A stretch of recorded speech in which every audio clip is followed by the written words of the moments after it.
¿Creen ustedes que la belleza puede matar? No me refiero a esas frases poéticas que dicen los enamorados, no. Hablo de belleza real, física, que te paraliza el corazón y te hace olvidar quién eres, dónde estás, y sobre todo, qué tan lejos estás de tu casa y de los que te quieren, porque hay cosas en este mundo que usan la hermosura como carnada, y una vez que muerdes el anzuelo, ya no hay vuelta atrás.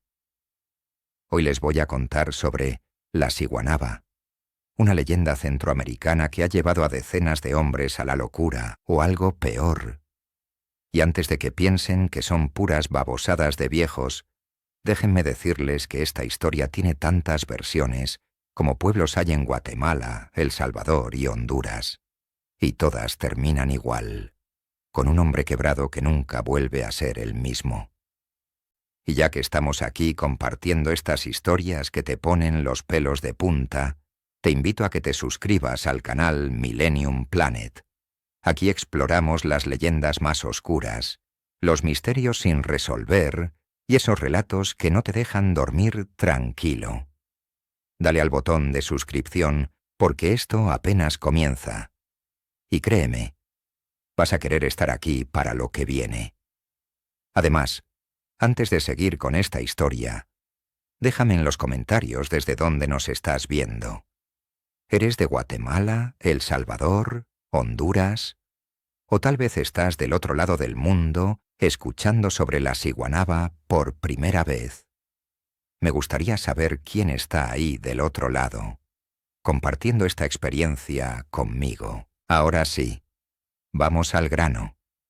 Esta primera historia me la contó un tipo en un mercado de Antigua Guatemala, un campesino con las manos curtidas y los ojos de alguien que ha visto cosas que no debería.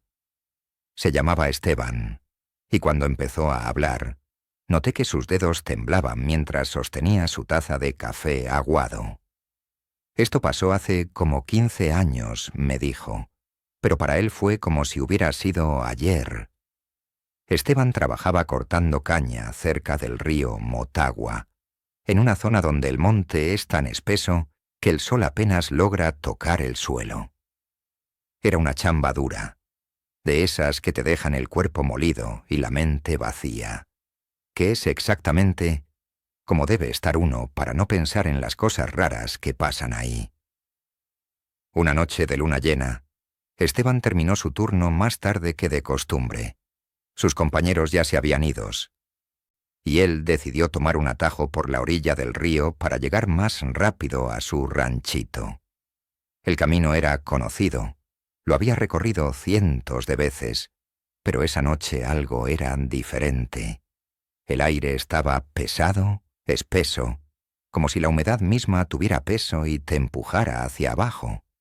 Los grillos callaron de repente, y eso fue lo primero que lo puso nervioso, porque el monte nunca está en silencio.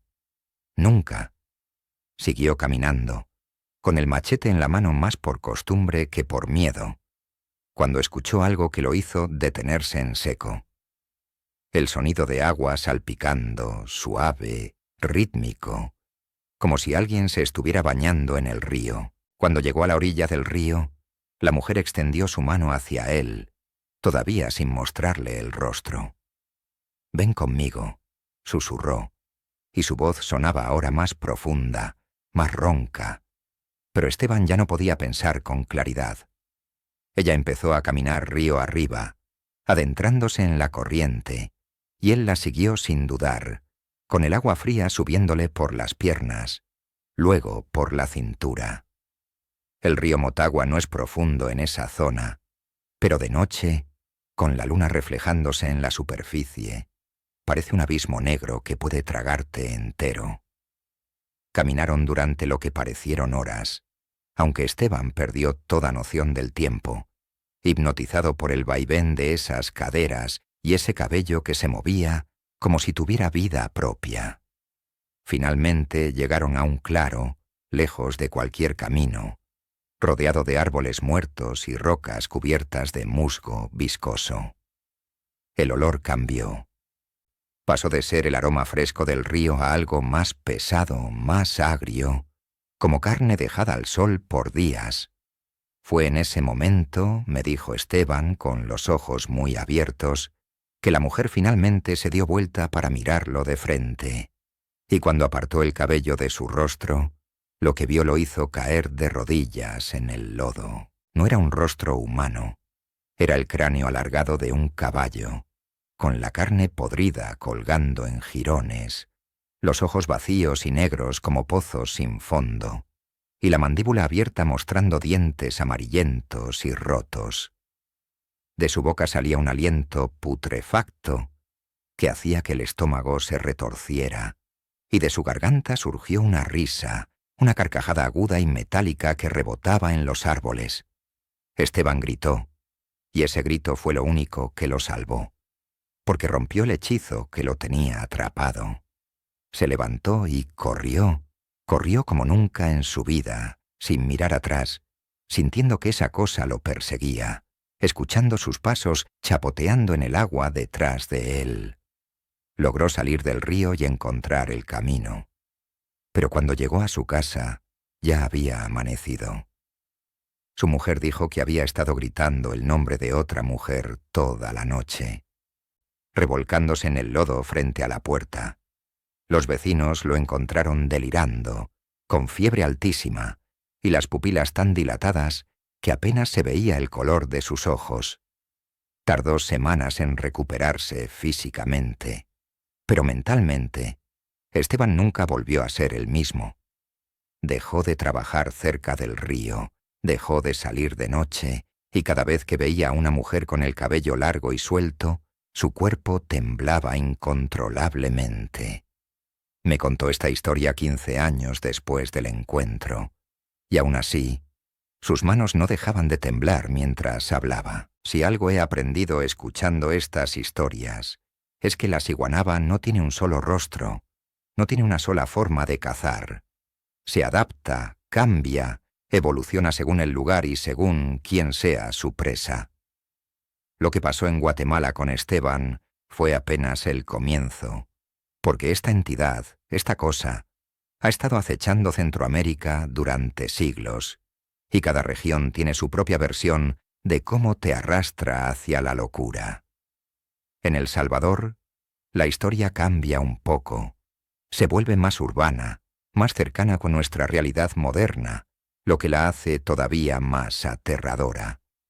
Porque una cosa es encontrarte con algo en el monte, en la oscuridad primitiva del río, y otra muy distinta es que esa maldad te alcance en una carretera asfaltada, con tu camioneta y tus luces altas. Esta historia me la contó un compadre salvadoreño que conocí en un bar de San Salvador. Se llama Mario y trabaja transportando mercancía entre ciudades, un trabajo que lo obliga a manejar de noche por carreteras solitarias donde la única compañía son las luces de tu tablero y tal vez algún tráiler que pasa cada hora. Mario es de esos tipos rudos, con tatuajes en los brazos y una voz ronca de tanto fumar. Pero cuando empezó a contarme lo que le pasó en la carretera a Santa Ana, vi cómo se le quebraba la voz y cómo sus manos apretaban el vaso de cerveza hasta que los nudillos se le pusieron blancos. Esto le ocurrió hace 3 años. En una noche de febrero cuando el calor era tan denso que ni siquiera el aire acondicionado de la camioneta lograba refrescarlo. Eran como las 2 de la mañana cuando Mario vio la figura al costado de la carretera. Una mujer, parada ahí en medio de la nada, con un vestido blanco largo que se movía con el viento nocturno. Tenía el dedo pulgar levantado pidiendo aventón, y su cabello negro le caía sobre los hombros, tapándole parte del rostro. Lo primero que pensó Mario fue que era una locura detenerse, porque en esas carreteras uno no se detiene por nadie, menos a esas horas. Pero algo en él, algo que no puede explicar hasta el día de hoy, lo hizo pisar el freno. La camioneta se detuvo rechinando las llantas, y la mujer caminó hacia la ventana del copiloto con pasos lentos, casi flotando sobre el asfalto. Cuando ella se acercó, Mario pudo ver que era hermosa, pero de una forma extraña, como esas modelos de revistas que parecen demasiado perfectas para ser reales. Su piel era pálida, casi translúcida bajo las luces del tablero, y sus labios estaban pintados de un rojo tan oscuro que parecía negro.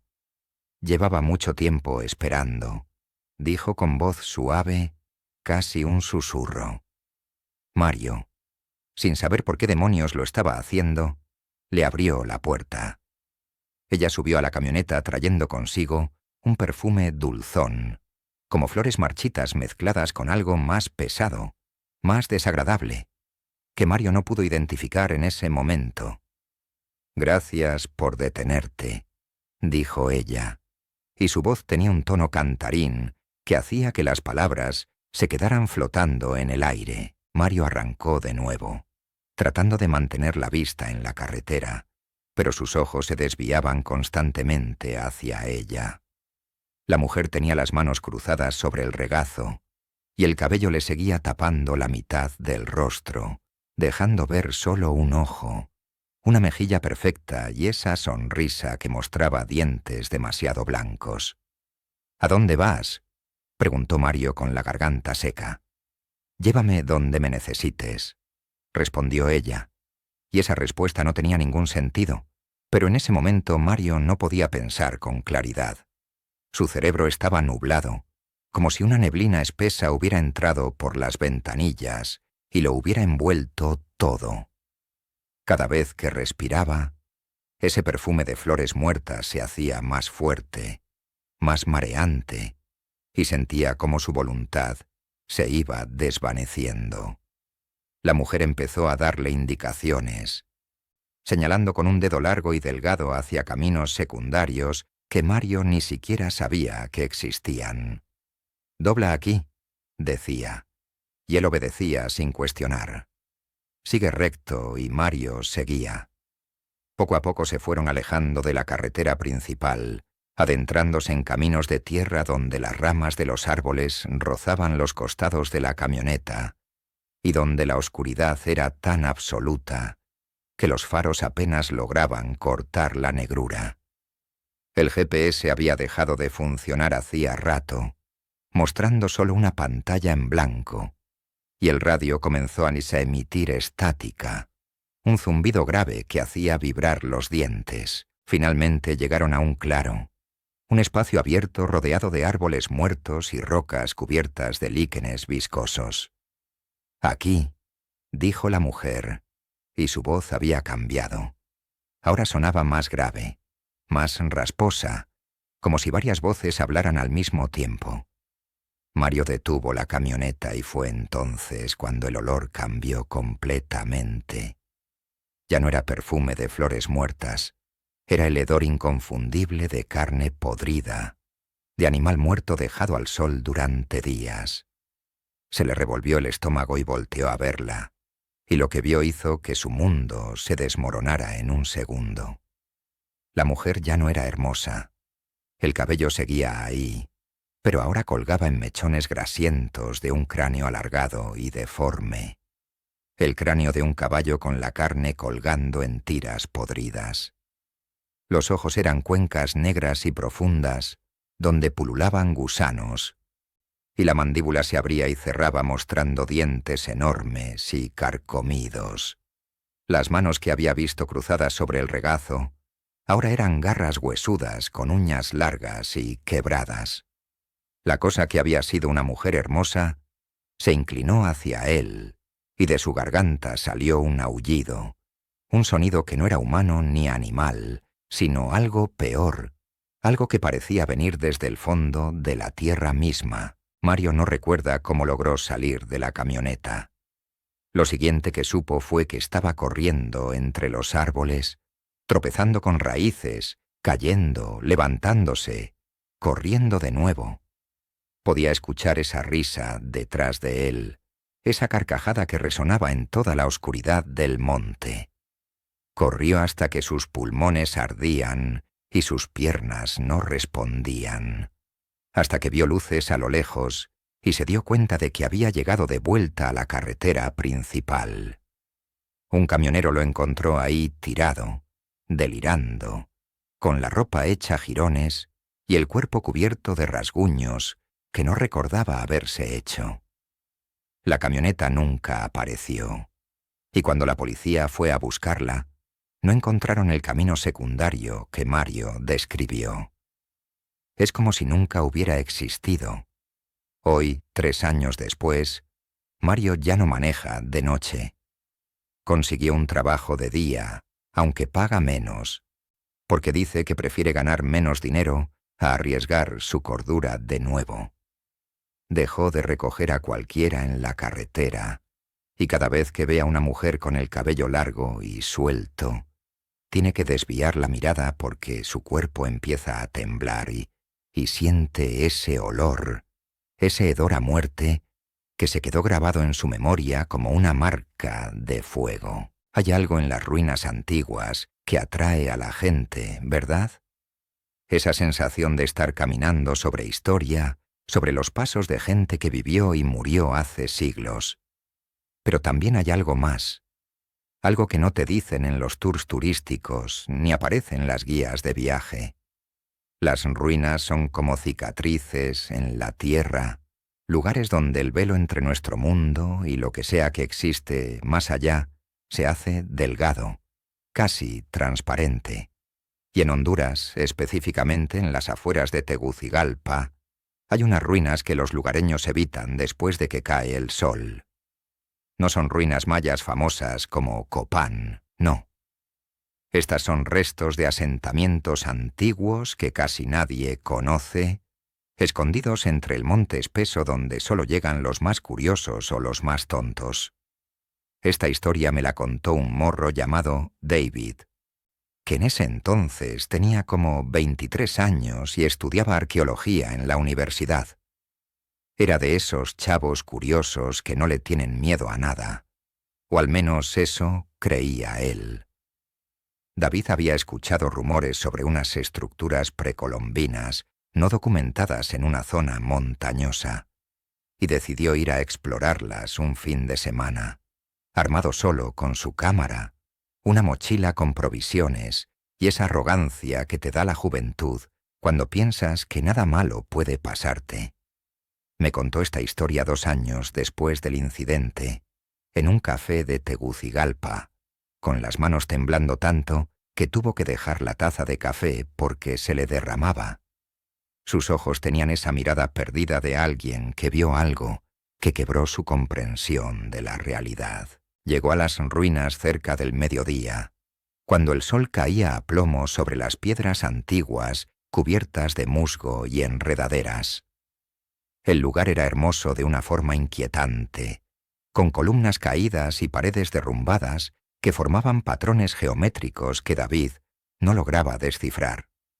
Sacó su cámara y empezó a documentar todo, tomando fotos desde diferentes ángulos, haciendo mediciones aproximadas, perdido en su propio mundo de descubrimiento académico. Las horas pasaron volando, y cuando se dio cuenta, el sol ya estaba bajando, tiñendo todo de naranja y rojo. Debió haber regresado en ese momento, me dijo, pero algo lo hizo quedarse. Una sensación extraña, como si alguien lo estuviera llamando sin palabras, jalándolo hacia el centro de las ruinas donde había una estructura más grande, algo que parecía haber sido un templo. Mientras exploraba esa estructura central, con la luz del atardecer colándose entre las grietas de las paredes de piedra, la vio. Una mujer estaba parada en lo alto de una de las columnas parcialmente derruidas, con el viento moviendo su vestido blanco y su cabello negro flotando, como si tuviera vida propia. David me juró que no había nadie ahí segundos antes, que había revisado toda el área y estaba completamente solo.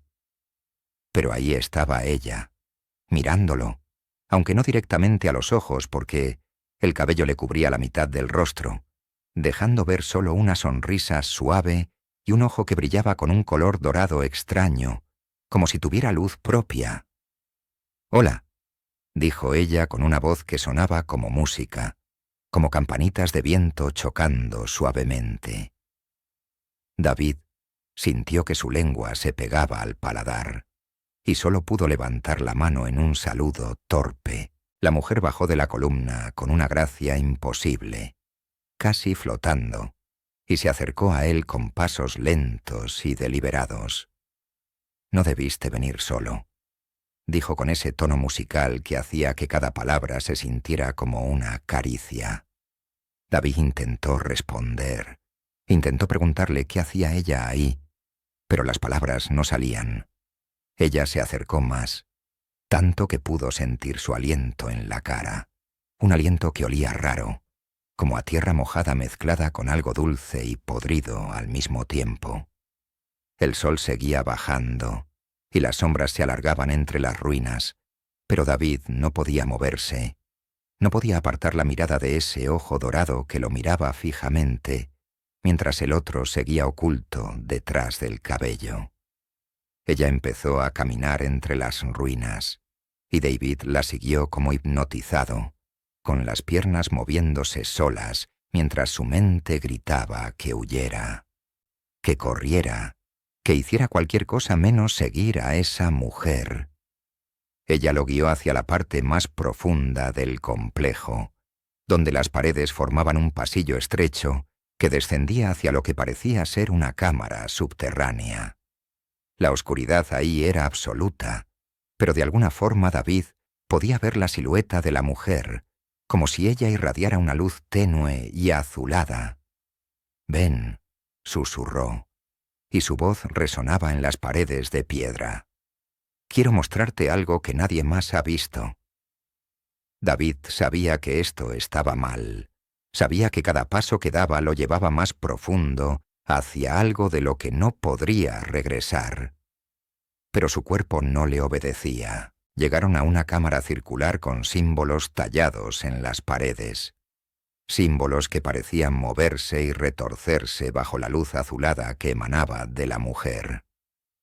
En el centro había algo que parecía un altar, manchado con algo oscuro que David prefirió no identificar.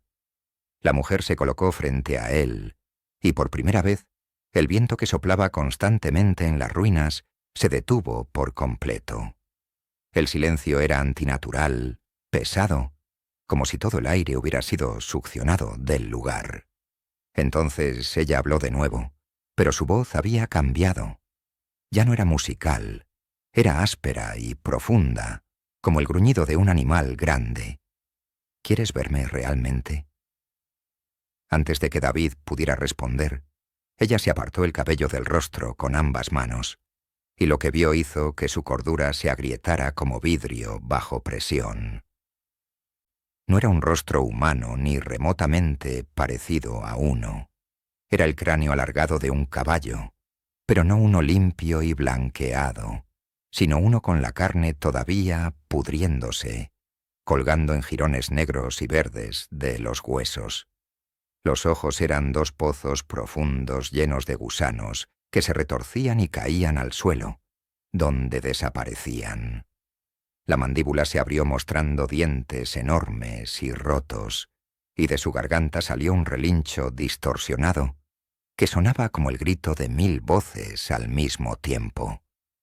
El olor a muerte se volvió tan intenso que David cayó de rodillas vomitando, con las lágrimas corriéndole por la cara mientras su mente trataba desesperadamente de procesar lo imposible. La cosa que había sido una mujer hermosa se acercó a él, y David sintió sus garras huesudas tomándolo por los hombros.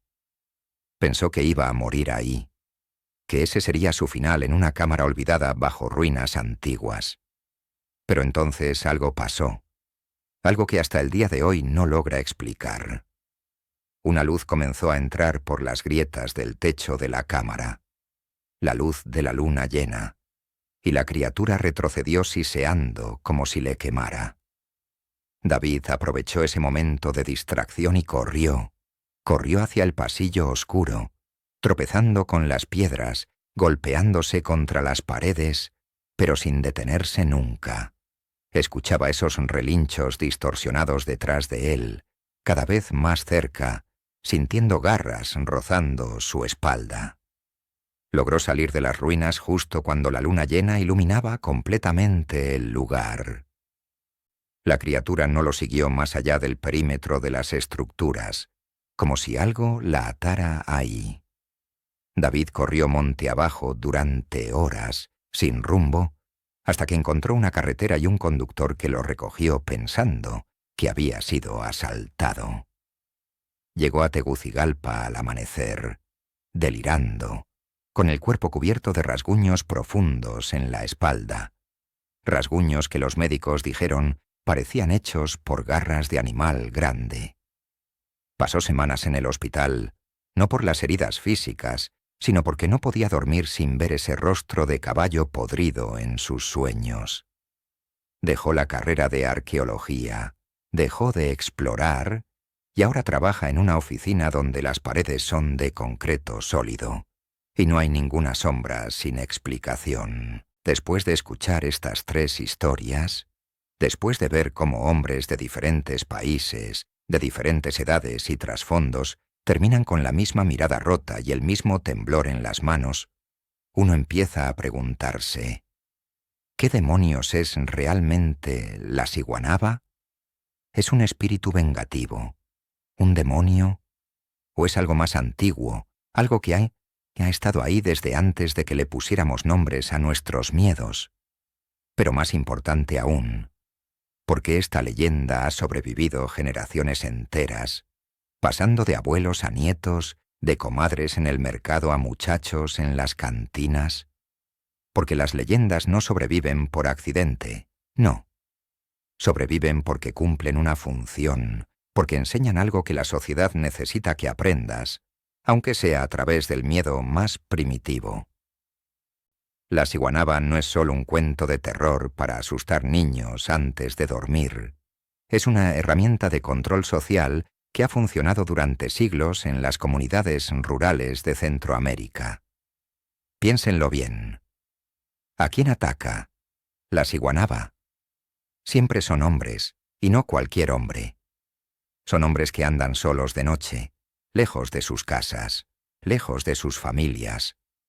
Hombres que se dejan llevar por el deseo sin pensar en las consecuencias, que ven a una mujer hermosa y olvidan que tienen esposa e hijos esperándolos en casa. La leyenda es clara como el agua. Si andas de mujeriego, si te dejas controlar por tus bajos instintos, si traicionas a tu familia por un momento de placer, la Siguanaba te va a encontrar y te va a cobrar caro. En las sociedades tradicionales centroamericanas, especialmente en las zonas rurales donde estas historias son más fuertes, la infidelidad masculina siempre ha sido un problema social real. Los hombres trabajaban lejos, pasaban noches fuera de casa, y la tentación estaba ahí, constante. Pero en comunidades donde todo el mundo se conoce, donde el chisme vuela más rápido que el viento, el adulterio no solo destruye familias, destruye el tejido social completo. Entonces, las abuelas, las madres, las tías, empezaron a contar estas historias a sus hijos varones, advirtiéndoles: si ves a una mujer hermosa sola de noche, si te deja ver solo parte de su rostro, si algo en la situación se siente raro, corre, porque puede ser la Siguanaba, y si te atrapa, vas a terminar loco o muerto. Lo genial de esta leyenda, lo que la hace tan efectiva, es que juega con el deseo masculino de la forma más brutal posible. La Siguanaba se presenta como el objeto perfecto del deseo. Una mujer hermosa, desnuda o semidesnuda, vulnerable, sola. Es todo lo que cierto tipo de hombre podría querer, servido en bandeja de plata. Pero esa belleza es una trampa, una máscara que esconde algo horrible, algo que va a castigarte por tu lujuria con la locura o la muerte. Es como si la leyenda estuviera diciéndote: ese deseo que sientes, esa atracción que te nubla el juicio, es exactamente lo que te va a destruir. Contrólate o sufre las consecuencias. También hay que hablar del aspecto del caballo, porque no es aleatorio. En las culturas centroamericanas, el caballo tiene connotaciones específicas. Por un lado, representa fuerza y virilidad, pero también desenfreno y falta de control. Un caballo sin domar es peligroso, impredecible. Al darle a la ciguanaba la cabeza de un caballo podrido, la leyenda está diciendo algo sobre la naturaleza del deseo descontrolado. Es animal, es destructivo, y eventualmente se pudre y corrompe todo lo que toca. Es una metáfora visual brutal que se queda grabada en la mente de quien la escucha. Pero aquí está lo más oscuro de todo esto. Estas leyendas funcionan porque hay algo de verdad en ellas, no en el sentido literal de que exista una mujer con cabeza de caballo acechando en los montes, sino en el sentido de que los hombres que ignoran estas advertencias sí terminan destruidos, tal vez no por un monstruo, sino por enfermedades venéreas, por esposas traicionadas que los echan de la casa, por hijos que crecen sin respetarlos, por comunidades que los señalan y los aíslan. El castigo es real, solo que viene de formas diferentes. La ciguanaba es solo la personificación sobrenatural de consecuencias muy reales. Y lo más impresionante es que en pleno siglo XXI, con toda nuestra tecnología y educación, esta leyenda sigue viva. Los abuelos siguen contándosela a los nietos. Los camioneros se la cuentan entre ellos antes de salir a carretera. Las madres la usan para advertir a sus hijos adolescentes, porque el problema que aborda no ha desaparecido. La tentación sigue ahí, y el miedo a las consecuencias sigue siendo una herramienta efectiva para mantener cierto orden social. La ciguanaba es, en esencia, el recordatorio perpetuo de que nuestros deseos más oscuros tienen dientes, y que si no los controlamos, ellos nos van a controlar a nosotros. Aquí está la parte que más me inquieta de todas estas historias. Las señales siempre estuvieron ahí. Esteban, Mario, David, todos ellos sintieron que algo andaba mal, que algo no cuadraba, pero eligieron ignorarlo. Y antes de que piensen que son idiotas, o que ustedes actuarían diferente, déjenme decirles algo. Cuando te enfrentas a la ciguanaba, tu cerebro deja de funcionar como debería. Es como si ella tuviera el poder de apagar esa vocecita interna que te dice, corre, que te advierte del peligro. Pero las señales están ahí, siempre han estado ahí, y si alguna vez se encuentran en una situación así, más les vale prestarles atención, porque puede ser la diferencia entre vivir para contarlo o terminar como esos pobres desgraciados que aún vagabundean por los montes balbuceando incoherencias. La primera señal, la más obvia pero también la más ignorada, es el cabello.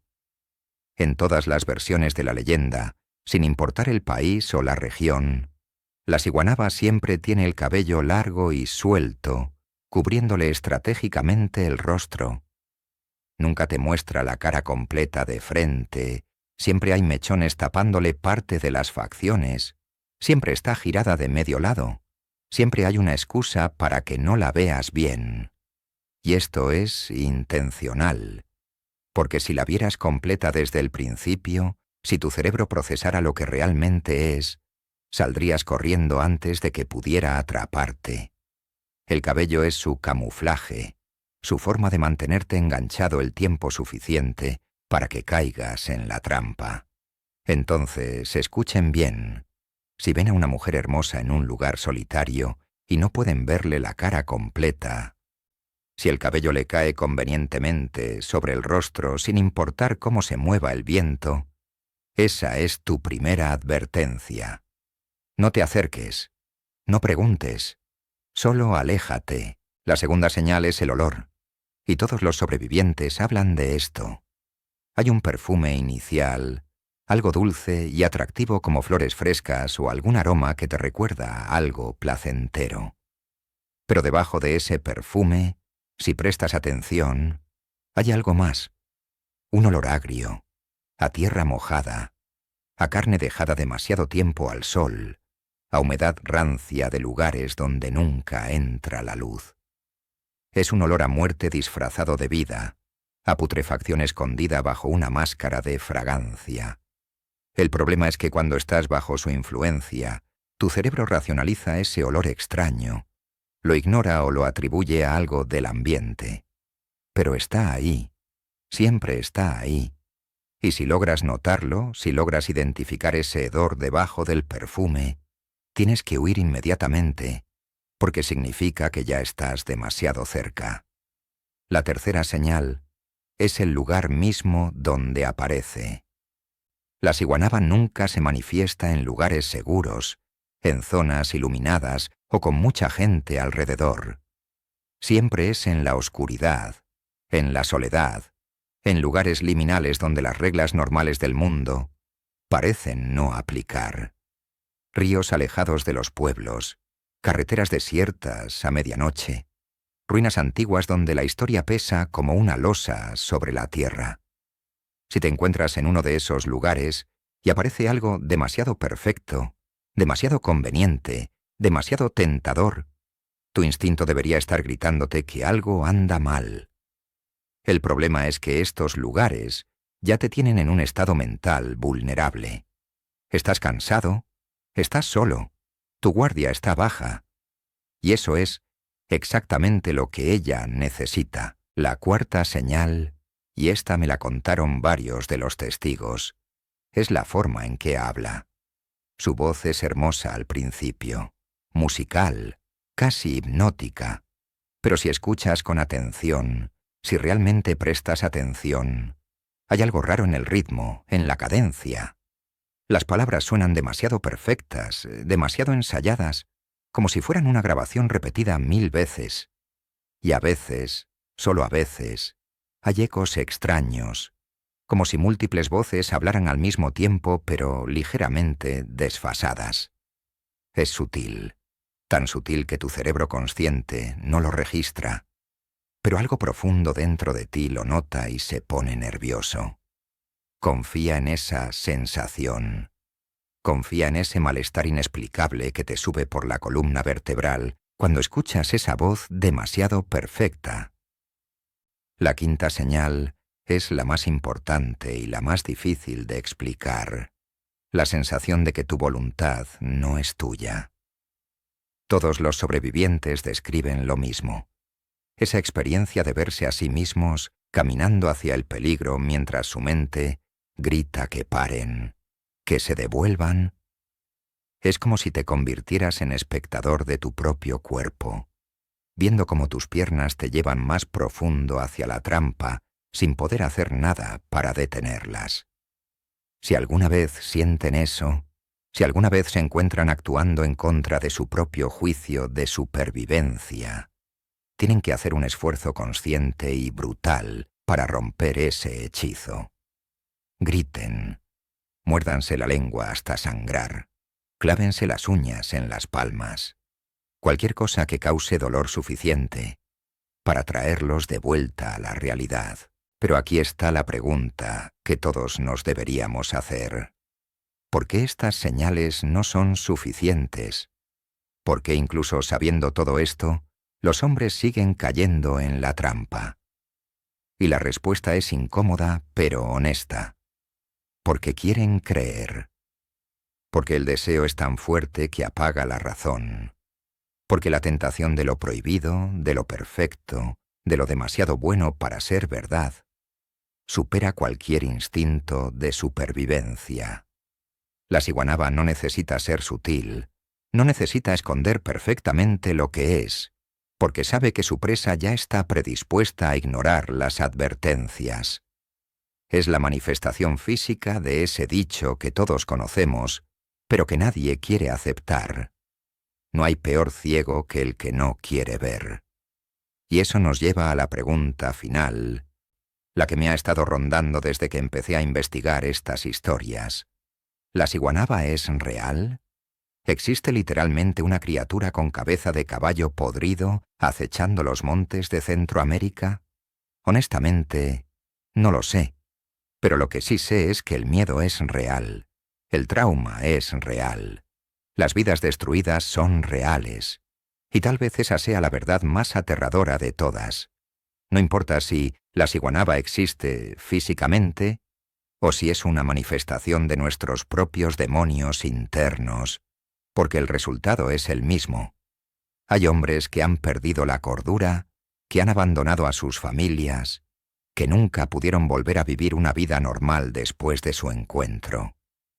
El monstruo cumple su función, sin importar su forma. Estas leyendas persisten, porque nos hablan de verdades incómodas sobre nosotros mismos, sobre cómo nuestros deseos nos pueden cegar, sobre cómo podemos destruir todo lo que amamos por un momento de placer, sobre cómo el precio de la traición es siempre más alto de lo que imaginamos. La ciguanaba es el espejo oscuro que nos muestra lo que somos capaces de hacer cuando dejamos que nuestros instintos más bajos tomen el control. Y ese es un terror mucho más profundo que cualquier monstruo con cabeza de caballo, porque es un terror que viene de adentro. Si llegaste hasta aquí, si escuchaste estas historias completas, espero que te lleves algo más que solo entretenimiento. Espero que la próxima vez que estés solo de noche, lejos de casa, y veas algo demasiado tentador, demasiado perfecto, recuerdes estas palabras y tomes la decisión correcta. Y si disfrutaste este recorrido por las leyendas más oscuras de Centroamérica, suscríbete a Millennium Planet, porque hay muchas más historias esperando ser contadas. Muchos más misterios que explorar juntos. Dale like, comparte con alguien que necesite escuchar estas advertencias y déjame en los comentarios si conoces alguna historia similar de tu región. Hasta la próxima, y recuerden, no toda belleza es bendición. A veces es la maldición más hermosa que jamás verán.